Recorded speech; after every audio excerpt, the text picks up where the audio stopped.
తెలంగాణ రైతులతో సీఎం రేవంత్ రెడ్డి వాళ్ళ ముఖాముఖి కానున్నారు. ఇందుకోసం అధికారులు అన్ని ఏర్పాట్లు పూర్తి చేశారు. వ్యవసాయ యూనివర్సిటీలో రైతు నేస్తం కార్యక్రమం జరగనుంది. ఈ కార్యక్రమానికి సీఎం రేవంత్ రెడ్డి, మంత్రులు, అధికారులు హాజరు కానున్నారు. ఈ కార్యక్రమాన్ని రైతు నేస్తం కేంద్రాల్లో ప్రత్యక్ష ప్రసారం నిర్వహించనున్నారు. రైతు నేస్తం కేంద్రాల్లోంచి అన్నదాతలతో రేవంత్ రెడ్డి ముచ్చటించనున్నారు. ప్రతి ప్రాంతం నుంచి కనీసం 250 మంది రైతులు హాజరయ్యేలా ఏర్పాట్లు చేశారు. ఈ ఏడాది దేశంలోకి ముందుగానే రుతుపవనాలు ప్రవేశించాయి. ప్రస్తుతం తెలంగాణలో ఆయా ప్రాంతాల్లో వర్షాలు కురుస్తున్నాయి. ఈ నేపథ్యంలో పంటలకు సంబంధించి రైతులతో ముఖ్యమంత్రి మాట్లాడనున్నారు. ఏ పంటలు వేయాలి, ఎలాంటి ఎరువులు వాడాలి తదితర అంశాలపై ముచ్చటించే అవకాశం ఉన్నట్టు తెలుస్తోంది. ప్రభుత్వం పంట సాగు చేసే సమయానికి రైతు భరోసా నిధులు విడుదల చేయడంతో రైతులు హర్షం వ్యక్తం చేస్తున్నారు.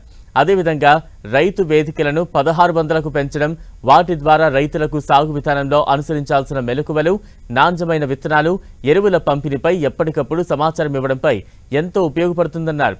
ప్రభుత్వం రైతులకు అమలు చేస్తున్న సంక్షేమ పథకాలను వివరించి అర్హులైన రైతులకు అందేలా స్థానిక వ్యవసాయ శాఖ అధికారులు చేస్తున్నట్లు రైతు సంఘాలు పేర్కొంటున్నాయి.